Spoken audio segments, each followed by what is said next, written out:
ክልሎችን እንዳሻው ሊሰራ ሊያፈርስ የሚችልበትን እና ሌሎች በጣም አደገኛ ነገሮችን የጀመረው ግን ነገሩ ፍሬም ሲደረግ እሱ ህገ መንግስታዊ ለውጥ የሚፈልግ የፖለቲካ አይነት ለውጥ የሚፈልግ የመዋቅር ለውጥ የሚፈልግ and therefore ሌሎች ተቃዋሚ ያንን ሬዚስት እያደረገ እንዲመስል የሚያደርግ ነገር ያለ መስሎኛል። ሶ የሆነው ምንድነው እንዴትስ ነው መታየት ያለበት የሚለው ነው። ለውጥ ማይፈልገው እዛ ሀገር ውስጥ እኮ ተቃዋሚውና ዜጎች ናቸው። ለረጅም ጊዜ የህገ መንግስት መሻሻል እንዲደረግ አከራካሪ የሆኑ ጉዳዮች አሉ በኢትዮጵያ የፖለቲካ ማህበረሰብ መካከል። እነዛ አከራካሪ ጉዳዮች ላይ ክርክር፣ ውይይት፣ ድርድር ተደርጎ አስማሚ የሆነ የሀገር አስተዳደር ዶክመንት ወይም ደግሞ ህገ መንግስት እንዲቀረጽ በኢህአዴግ ጊዜም ስንገፋ ነበረ፣ ከዛ ወዲህም ስንገፋ ነበረ። ገዢው ፓርቲ በተለይ ደግሞ አሁን ያለው የብልጽግና ሰዎች የህገ መንግስት ማሻሻያ ሲሉ ለራሳቸው አገዛዝ ብቻ የሚጠቅመውን ነገር ብቻ እያዩ ስለሚናገሩ ነው እንጂ የህግ ለውጦች መሻሻሎች ህዝብን የበለጠ እንዲያቀራርቡ እኛ ለውጥ ስንል የህገ መንግስት መሻሻል ስንል በህገ መንግስቱ ላይ ኩርፊያ ያላቸው በህገ መንግስቱ ላይ ጥያቄ ያላቸው የማህበረሰብ አካላት ያ ጥያቄያቸው በህገ መንግስታዊ መንገድ እንዲመለስላቸው የውይይት መድረክ፣ የድርድር መድረክ፣ የክርክር መድረክ ተደርጎ ከዛ በኋላ በህገ መንግስታዊ መልኩ ህገ መንግስቱ ይሻሻል የሚለው ነው። የገዢው ፓርቲ ደግሞ የራሳቸውን አገዛዝ ሊያጠናክር የሚችል የተቃዋሚን ጎራ ሊከፋፈል የሚችል የህዝብን አቅም ሊያዳክም በሚችል መልኩ ህገ መንግስት ማሻሻል ይፈልጋሉ። ይሄ ነው ልዩነቱ። እሱ ጋር ነው እሱ እዚህ በዘረዘርካቸው ነገሮች ውስጥ የተመለከትኩት ነገር ህገ መንግስቱን ሊለውጥ ለምሳሌ ክልል ሊያፈርስና ሌሎች ክልሎችን ይሰራል ሲባል በኢትዮጵያ ውስጥ የሆነ ፖለቲካል ኮንስቲትዩንሲ ይሄማ የምፈልገው ነገር ነው ሊል የሚችልበት እድል ይታየኛል።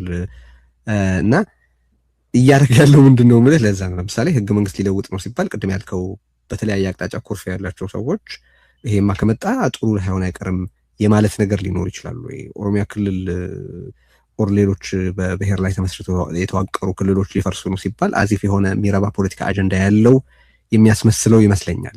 በአንጻሩ አዲስ አበባና ድሬዳዋ ክልል ይሆናሉ ሲባል ለምሳሌ በዛው ዙሪያ ያለውን ውዝግብ የምታውቀው ነው። ስለዚህ አገሩን ወደ ትክክለኛ ጤናማ መንገድ ለመመለስ የሚደረገውን ትግል ምን ያደርገዋል? ይሄ ስለምንድን ነው እያወራን ያለ ነው? አብይ በእርግጥ ይሄንን ሲያመጣ ምን ለማድረግ እያሰበ ነው? ምን ውጤት ሊኖረው ይችላል የሚለውን ኬርፉሊ ማየት ያስፈልጋል ብዬ አስባለሁ። እና ትንሽ እንድናነሳው ነው። እንግዲህ የህገ መንግስት ለውጥ ጉዳይ ለረጅም ጊዜ ሲያወራበትና ሲሞክረው የነበረ ነው። እስካሁን መቆየት አልፈለገም ነበር። ትልቁ ህገ መንግስት ለውጥ ማድረግ የሚፈልገው ፕሬዚደንሻል ሲስተም ማድረግ ነው፣ ፕሬዚደንት ለመሆን እና እሱን ራሱ አሁን ፉል ፕሬዚደንት ለማድረግ አይደለም ያሰበው፣ ሰሚ ፕሬዚደንሻል ለማድረግ ይፈልጋል። ሰሚ ፕሬዚደንሻል ማለት እንግዲህ ሁለት ሲስተሞች አሉ። አንዱ ፓርላሜንታሪ የምንለው በጠቅላይ ሚኒስትር የሚተዳደር ጠቅላይ ሚኒስትሩ ከፓርላማ የሚመረጥበት፣ ዜጎች የህዝብ ተወካዮችን ወይ የፓርላማ አባላትን ይመርጣሉ። የፓርላማ አባላቱ ደግሞ ተሰብስበው ከውስጣቸው ጠቅላይ ሚኒስትር ይመርጣሉ። ጠቅላይ ሚኒስትሩ የስራ አስፈጻሚው ኃላፊ ይሆናል ማለት ነው። ፕሬዚደንሻል የምንለው ደግሞ እንደ አሜሪካ አይነቱ ዜጎች ለፕሬዚደንቱ በቀጥታ ድምፅ ሰጥተው የሚመርጡበት። አሁን እሷን ፈሯት። መጀመሪያ ወደ ፉል ፕሬዚደንት መሄድ ፈልገው ነበረ። ሲያዩዋት እቺ ላታዋጣ ስለሆነ አሁን የተዳቀላል ከሁለቱ ከፓርላሜንታሪ እና ከፕሬዚደንሻል። አሁን ምንድን ነው የፈለጉት? ፓርላማ ይመረጣል፣ ፓርላማው ፕሬዚደንት ይመርጣል። ጠቅላይ ሚኒስትር መባሉ ይቀርና ፕሬዚደንት ይሆናል። እና የዓለም አቀፍ ስብሰባዎች ላይ እነዚህ ፕሮቶኮል ላይ ብዙ ፕሬዚደንት ይባላል። ንጉስ ቀድሞ ይቀመጣል እና እንደምታውቀው ንጉስ ኤምፐረር ኦር ኪንግ ይቀመጣል። ከዛ ፕሬዚደንት ጠቅላይ ሚኒስትር ምንም እንኳን ሄድ ኦፍ ገቨርንመንት ቢሆንም ሄድ ኦፍ ስቴት ስላልሆነ ወደኋላ ይገና ሌሴቶ ቀድማ ትቀመጣለች። እና አንዱ የነበረው ከዚህ ወጥ ነበር መሰለኝ ሩቶ ባለሲመቱን ያከበረ ቀን የትንሿ ሌሴቶ ንጉስ ከሁሉም ቀድሞ ቁጭ ብሎ ነበር እና አብይ ረግጦ ነው የወጣው ፕሮግራሙን። አሁን አትሊስት እሷን ነው እያደረጉ ያሉት። ሌሎች ያነሷቸው ጉዳዮች አሉ። አሁን ወደ ቁም ነገሩ ስንመለስ እነዚህ ጉዳዮች ለምሳሌ ህገ መንግስት የፌዴራል ሲስተሙ በምን ነው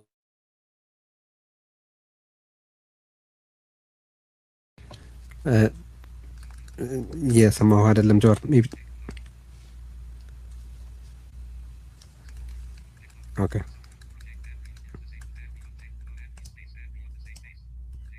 እስቲ አለች ጆር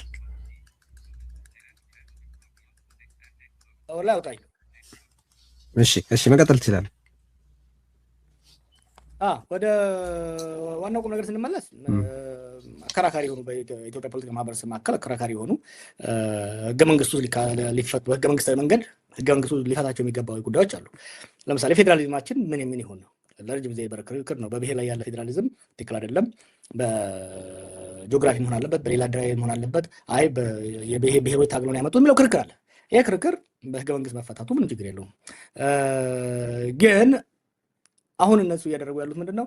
እነዚህ ነገሮች አነጋጋሪና አወዛጋቢ ስለሆኑ ወደፊት እያወረወሯቸው እንጂ ሊፈቷቸው አይደለም የፈለጉት።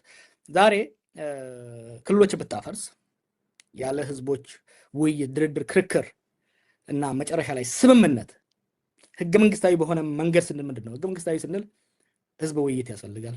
ከዛ ሬፈረንደም ሊደረግ ይችላል። ከዛ ህዝብ በመረጣቸው ሰዎች ያ ወደ ህግ መቀየር አለበት። በዛ ውስጥ ከሄደ አሳማኝና አስማሚ ሊሆን ይችላል። አሳማኝና አስማሚ ባልሆነበት የፖለቲካ ማህበረሰባት በማይሳተፉበት መካኒዝም ውስጥ ክልልን ብታፈርስ ነገ ከዛ የባሰ ክልል ሊገነባልህ ይችላል። ከዛ ሞር ሪጂድ የሆነ ሊሰራልህ ይችላል። አሁን ባለፈው የኮሚሽኑ ሊቀመንበር ሲናገሩ ነበረ። ዋና ዋና አጀንዳ ከተባሉት ውስጥ አሉ አንዱ የአዲስ አበባ ድንበር ማካለል ነው አሉ። የዛሬ 2 ዓመት እኮ አካለናል ብለዋል። እና ያኔ እንዳውም ቀልጄ ነበረ። ሽመልስ ከዚህ መልስ ሽጥ፣ አዳነች ከዚህ መልስ ሽጪ ካልሆነ በስተቀር ሁለቱንም ጨፍልቆ የሚያስተዳድረው አንድ ሰው ሆኖ ሳለ የአዲስ አበባ ድንበር ማካለል እንደ ትልቅ ሀገራዊ አጀንዳ አሁን ሆኖ የሚመጣበት አካለናል ብለው እኮ ጨርሰውታል የዛሬ 2 ዓመት። እንደገና በአዲስ ዓመት ማለት ነው። አሁን እያደረጉ ያሉት ነገር ሪሊ ህዝቦች መካከል ውዝግብ መክተት ነው። እንግዲህ በኋላ ላይ አይ ቲንክ በዝርዝር እንገባበታለን። እያንዳንዱ አጀንዳ ማንን ታርጌት ለማድረግ ነው? የፌዴራሊዝሙን የቀየሩ ማንን ነው ታርጌት እያደረገ ያለው? ማንን ለማስከፋት ነው? ማንን ለማስደሰት ነው? የአዲስ አበባ ድሬዳዋ ጉዳይ ምንድን ነው የታሰበው የሚለውን በዝርዝር ልንሄድበት እንችላለን። አሁን ከሆነ ዓመታት በፊት በኢትዮጵያ ፖለቲካ ውስጥ በጣም ጠቃሚና ወሳኝ የሚባሉ ነገሮች በራሱ በአብይ አህመድ ምክንያት ወደኋላ የተገፉ ብዙ ጉዳዮች አሉ። እንደማያውቅ ከሆነ ማለት ከ6 ዓመት 7 ዓመት በፊት በጣም ከባድ የሆነ ፎልት ላይን የነበሩ ነገሮች አሁን 3ኛ 4ኛ ደረጃ የያዙበት ሁኔታ ተፈጥሯል። በተፈጠረው ኬዎስ ምክንያት አሁን ወደ አጀንዳዎቹ ከመሄዳችን በፊት አሁን አገሪቱ ስላለችበት ሁኔታ እና ስለ አብይ አህመድ አክሮስ ዘ ቦርድ መግባባት ያለብን ምንድን ነው ሚስ እያደረግን ያለ ነው? ምንድን ነው እያልገባን ያለው ስታዩ? አሁን ኢትዮጵያ ውስጥ ለኢትዮጵያ እንግዲህ ብዙ ሰው ነው የማናግረው። ብዙ ሰው ሜሴጅ ይልክልኛል፣ ይደውልኛል፣ አወራለሁ እና በጣም አሳሳቢ ለዛሬ ምንድን ነው ለኢትዮጵያን ዜጎች ከሁሉም አንግል ስጠይቅ 2 ነገሮች ናቸው የሚነሱት። የኑሮ ውድነት እና የሰላም እጦት ነው። 2ቱ ትልቆቹ አጀንዳዎች እነዚህ ናቸው። አሁን ይሄ አጀንዳ ከመጣና እኔ ከዘገብኩት በኋላ ራሱ ኮሜንቶቹን ስታይ ሰዎቹ አሁን ኦሮሚያን በተለያየ ዞን የሚለውን አፍርሰነው በ6 ምናምን እናካልለን ሲል ሰው እንዴ ማካለሉን ምን አመጣው? ሰላም እናገኝ። እኛ እኮ ከቀበሌ ወደ ቀበሌ መሄድ ያልቻልነውን ሰዎች እንደገና ዞን አሳደግን አሳነስን የምትሉት ነገር ምንም አይጠቅምንም የሚል ነው። እና አሁን ትልቁ አንገብጋቢ ሰው የሚላስ የሚቀመስ አጥቷል። የኑሮ ውድነቱ በየጊዜው ሰማይ እየጠቀሰ ነው እየሄደ ያለው። አንድ ሁለተኛ ከትልቁ አንዱ የኢትዮጵያ ትልልቅ መንገዶች ወደ አዲስ አበባ የሚያስገቡት አንዱ የሐዋሳ መንገድ ነው፣ አንዱ ወደ ድሬዳዋ የሚሄደው መንገድ ነው፣ አንዱ ወደ ባህር ዳር የሚሄደው መንገድ ነው። 3ቱም ከምሽቱ 11 ሰዓት በኋላ ዝግ ናቸው። this is very important። የአገሪቱ አርተሪ የሆኑ ትልቆቹ መንገዶች ከ11 ሰዓት በኋላ ሻሸመኔ አትሄድም፣ ወደ ሐዋሳ መሄድ አትችልም በመኪና ሜን ሃይዌይ። ከ11 ሰዓት በኋላ ከአዳማ ወጥተህ መተሃራ መሄድ አትችልም። ከ11 ሰዓት በኋላ ከሱሉልታ ወጥተህ ወደ ፊቼ መሄድ አትችልም፣ ወደ ባህር ዳር መሄድ አትችልም። የሀገሪቱ ትልቁ ችግሮች እነዚህ ናቸው። እነዚህ መፍታት ስለማይችል ወይም ደግሞ ስለማይፈልግ በሀገራችን ላይ እነዚህ ሃይዌዎች ሰሞኑን በአፋን ኦሮሞ ስናገር ነበርና በድሮን 24 ሰዓት ይጠበቃሉ። ሲሸሉበት ታያለህ። አሁን በቃ በድሮን ነው የሚጠበቁት ብለው ሲሸሉበት ታያለህ። እያንዳንዱ ብሪጅ እና በየ1 ኪሎ ሜትሩ ካሜራ አላቸው እና ያዩዋቸዋል። አጋቾቹ መተው ሰው ሲያግቱ የሚያሳዩ ቪዲዮዎች እኔ ጋር መጥተዋል። ለምሳሌ ያ ሁሉ የሆነ መንግስት ይሄንን መፍታት አይፈልግም። ይሄንን የህዝቡን አንገብጋቢ ችግር ከመፍታት ይልቅ ህዝቡ እነዚህን ጥያቄዎች አንስቶ በእነዚህ ጥያቄዎች ላይ በኑሮ ውድነትና በሰላም እጦት ላይ አንድ አቋም ይዞ መንግስት ላይ ጫና እንዳይፈጥር የተለያየ አጀንዳ እየጣልክለት የጎንዮሽ ቡጢና ፍጥጫው እንዲቀይር የማድረግ ታክቲክ ነው እየተከተሉ ያሉት። ስለዚህ አሁን ቅድም ስናነሳ የአዲስ አበባና የድሬዳዋ ጉዳይ ተነስቷል። አንድ ትልቅ ፍላሽ ፖይንት ነው። የኦሮሚያና የመሰል ክልሎች ጉዳይ ተነስቷል። አንድ ሌላ ራሱን የቻለ አወዛጋቢ ነገር ነው።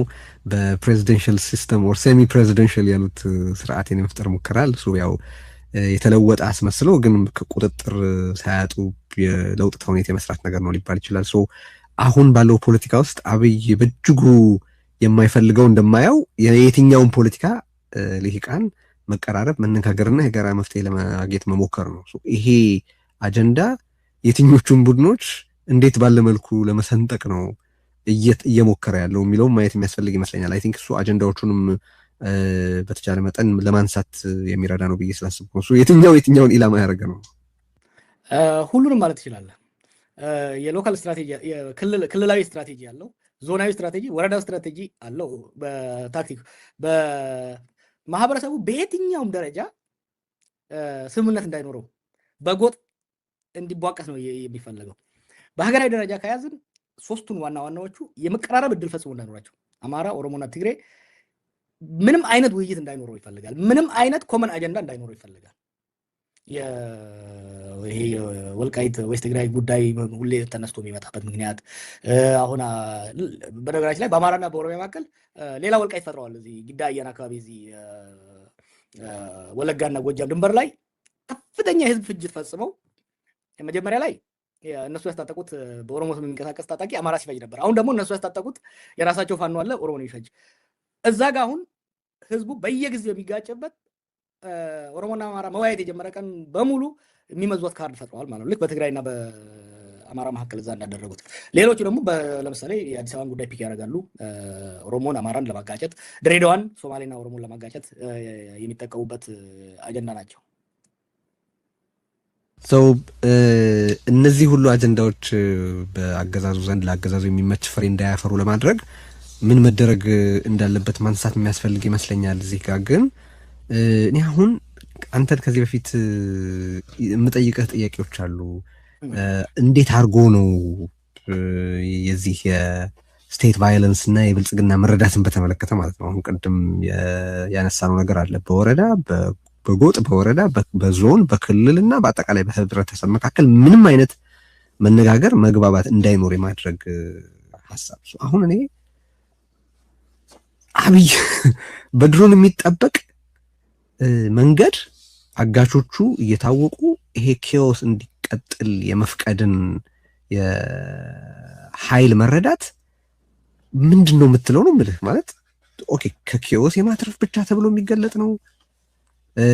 ዝም ብሎ ሴኩሪታይዚንግ ኤቭሪቲንግ ተብሎ የሚገለጥ ነው? የሆኑ ህብረተሰቦች እርስ በርስ እንዳይገናኙ ፓወር ሎጂኩ የስቴት ቫዮለንስ አንደርስታንዲንግ ምንድን ነው? ሪሊ አይ ቲንክ እሱ ጋር ነው አንድ ችግር ያለው። ሰው ለመረዳት በጣም እየተቸገረ ያለው። ማንኛውም መንግስት የሚባል ስቴቢሊቲ ይፈልጋል። ምክንያቱም አንጻራዊ መረጋጋት በኑሮ ቁጥር ለህዝብ የሆነ አይነት ክላስ የሆነ አይነት ኮንስቲቱንሲ የመፍጠር ሙከራ ያደርጋል። በቃ የምናውቀው ይሄ ነው። የመንግስታት ከዚህ ቀደም መንግስታት መረዳታችን ይሄ ነው። አሁን ከቁጥጥር ውጪ የሆነ ከዚህ በፊትም ስላወራንበት ነው። ከቁጥጥር ውጪ የሆነ ኬዎስ አለ፣ በቁጥጥሩ ስር ስቴጅድ የሆነ ኬዎስ አለ። እስቲ ይህንን እናውራው። ብልጽግና የቫዮለንስ እና የኬዎስ አንደርስታንዲንጉ ምንድን ነው? በአሁን እንደተናገረው ነው ባለፈው። ይሄ ግጭቶች አትራፊ ነን፣ ግጭቶች አትራፊ ነን ያለው ቨሪ ኦነስት እንትን ነው። እና የግጭቶቹ የኢትዮጵያን እንደ አዲስ አበባ ነው የሚያያት። በዛ በ100 ኪሎ ሜትር ሬዲየስ ላይ ችግር ተፈጥሮ ወንበሩን እስካልነካው ድረስ ትሬት አድርጎ አየውም። እንደ ሞዴል አየ ባግዳድን ሞቃዲሾን ስለሚወስድ ግሪን ዞን የመፍጠር አይነት አስተሳሰቦች አሉ። አሁን ስለሚፈጥራቸው አንዳንድ ነገሮች ስለ ጎጥ አንድ ነገር ልንገር። በኦሮሞ ውስጥ አሁን በዚህ በአዲሱ ፕሮፖዛል ይዞት የመጣውን ያኔ ሸኔ ናቸው ብሎ የወለጋ ተወላጆች ቡራዩ ላይ ይጨፈጭፏቸው ነበር። አክሰንታቸው እየታየ መታወቂያቸው እየታየ ይጨፈጨፉ ነበር። እና ጨፍጫፊዎቹን ደግሞ የሸዋ እንደሆኑ ነበር ሲቀርብ የነበረው። አሁን ለዛ እንደ መፍትሄ ደግሞ ምን አደረገ መሰለህ? የወለጋ ዞኖች አንድ ላይ ተሰብስበው አንድ ብሎክ እንዲሆኑ፣ የሸዋ ደግሞ አንድ ብሎክ እንዲሆኑ፣ ከዛ ደግሞ ዞኖች በአስተዳዳሪ ሳይሆን በምክትል ፕሬዚደንት እንዲተዳደሩ ነው ፕሮፖዛል የቀረበው። ፐርማነንትሊ ፉክክር ውስጥ እንዲገቡ፣ ፐርማነንትሊ ቤዚካሊ ወለጋን ከሸዋ ነፃ የማውጣት አይነት ሂደት። አሁን ትግራይ ላይ ራያና አድዋ አድርጎ የሚጫወተው አይነት ጎንደርና ጎጃምን የሚያደርገው አይነት ጌም አይተን እንደሆነ ኦልሞስት ኦልዌይስ ቪዚት የሚያደርገው ጎንደር ነው። ጎንደር ሁሌ ከፍ ከፍ ይደረጋል፣ ጎጃም እንዳመፀኛ ይካሄዳል ማለት ነው። እና ኦሮሚያ ውስጥም እሱን ሲሞክረው ነበረ፣ አማራ ውስጥም እሱን እየተሞከረ ያለው እና ይሄን እንዴት ነው የሚያየው? የስቴት ድሮም እኛ የምናየው ሀገረ መንግስት የሚታይበት እይታ አንተ ባልከው ቅድም እንዳልከው በተቻለ መጠን ማንኛውም አገዛዝ ማንኛውም ምንም እንኳን አምባገነን ቢሆን የሚቆጣጠረውን ቦታ የማስፋት በተቻለ መጠን ሰው ፈርቶም ሆነ ወዶት እንዲገዛለት የማድረግ ደልሎም ይሁን አፍኖ እንዲገዛለት የማድረግ ፍላጎት ስትራቴጂን የሚጠቀመው ማንኛውም አምባገነን አሁን ብልጽግና ውስጥ እንደዛ አይደለም። ዋይልድ እንዲሆኑ ነው። ለምሳሌ አሁን ጋምቤላና ቤኒሻንጉል የጎልድ ረሽ እየተካሄደ ነው። የወርቅ እንዳለ እነዚህ የቀድሞ ወታደሮች የቀድሞ ፖሊሶች የየራሳቸውን አርሚ አደራጅተው እየዘረፉ ነው። አካባቢውን ኬኦስ ተፈጥሯል።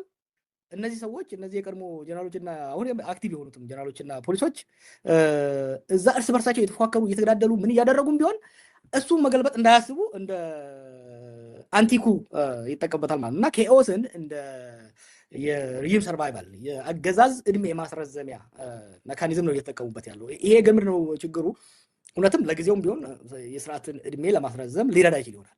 የሀገርን አቅምና የሀገርን ብቃት ካፓሲቲ ስቴት ካፓሲቲውን እያመነመነ የሀገርን ጥንካሬ እያዳከመ የሀገርን ዘላቂነት ከጥርጣሬ ውስጥ እያስገባ የሀገር መፍረስን ደግሞ እያቃረበ የሚሄድ አሰራር ነው።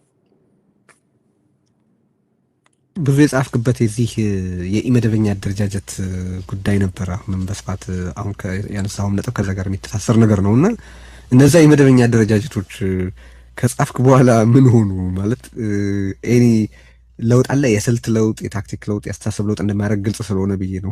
ምን ያደርጉት ነገር አለ? ከሰው ያው አንደርግራውንድ ሄደዋል። ትንሽ እንደ በፊት ተንፈስ ብለዋል። ሻሸመኔም ላይ ይሁን አዳማ ላይ አምቦ ላይ ያሉት ተንፍሰዋል። እንደ ድሮ ደረታቸውን የነፉ ሰው መደብደብ ቀንሰዋል። አንድ ነገር ልንገርህ፣ አብዛኛው ይህ መረጃ ሲመጣ የነበረው ከፌዴራል ደህንነቶች ፌዴራል መከላከያ ሰዎች ነው። አንዳንዶቹ በራሳቸው ተነሳሽነት፣ አንዳንዶቹ አይ ቲንክ አገዛዙም እያወቀ የሚልካቸው መሰለኝ መረጃዎቹ። ምን ሆኖ መሰለህ እነኚህ ኢ መደበኛ አደረጃጀቶች ከስርዓት ጎን ለጎን ዜጎችን እያሸበሩ እየገደሉ እየዘረፉ ዜጎችን ተስፋ ቆርጠው በታት ነው ህዝቡ ተስፋ ቆርጦ ተከፋፍሎ እንዲገዛ የማድረጊያ ነበሩ።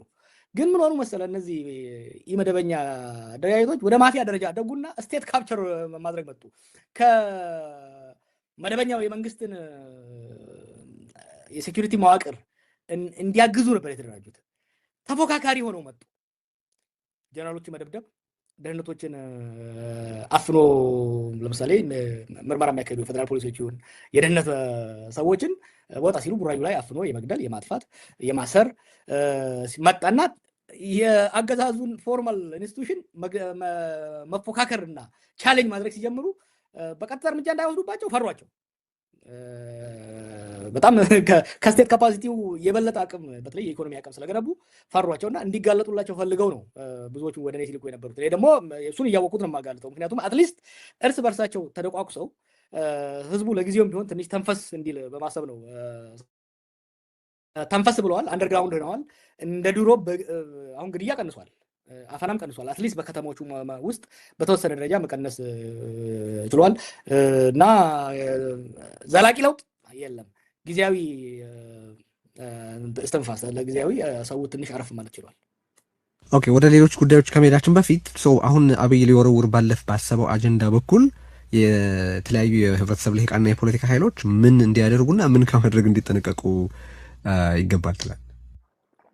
ሎክ እነዚህ በኢትዮጵያኖች መካከል በውይይት በድርድር በክርክር መፈታት ያለባቸው፣ አንዳንዶቹ በስምምነት መንፈታቸው፣ አንዳንዶቹ ወደ ምርጫ ሄደን ልንፈታቸው የምንችላቸው በህዝብ ውሳኔ ሊሆን ይችላል። በሌሎች ሊፈቱ የሚገቡ ጉዳዮች አሉ። ፖለቲካል ኮሚኒቲው መካከል የሀገር አወቃቀር ይሁን የከተሞች ጉዳይ ይሁን የመሬት ፖሊሲ ይሁን የሚያከራክሩ ሄልዚ ነው። በማንኛውም ሀገር ውስጥ እንዲህ አይነት ነገር አለ። ጤናማ ነው። አንዳንዶቹን ተወያይተን ተግባብተን ልንስማማባቸው እንችላለን። አንዳንዶቹን ለህዝብ ልናቀርብ እንችላለን። ግን ያን ለማድረግ አስቻይ ሁኔታ መፍጠር መቻል አለብን። አስቻይ ሁኔታ አሁን ባለው ሁኔታ የኢትዮጵያ 70% የሚሆነው ህዝብ ከስርዓተ መንግስት ከስቴት ቁጥጥር ውጪ ባለበት ዛሬ ምርጫ እናካሄዳለን ብለው አማራ ክልል ውስጥ 90% ቦታ ላይ ምንም ምርጫ አላካሄዱም። ኦሮሚያ ላይ 70% በላይ ምርጫ አላካሄዱም። የህዝብ ሬፈረንደም እናድርግ ቢባል ራሱ አሁን አይቻልም። የህዝብና ቤት ቆጠራ የሚባለው ሴንሰስ ማድረግ አልተቻለም። እንግዲህ 20 ዓመት ምናምን ደረሰው። ይሄ ሁኔታ ባለበት እነዚህ ሴንሲቲቭ ኢሹዎችን መነካካት ህዝብን ለማጋጨት ካልሆነ በስተቀር ነገሮችን ለማባባት ካልሆነ በስተቀር መፍትሄ ለማምጣት አይቻልም።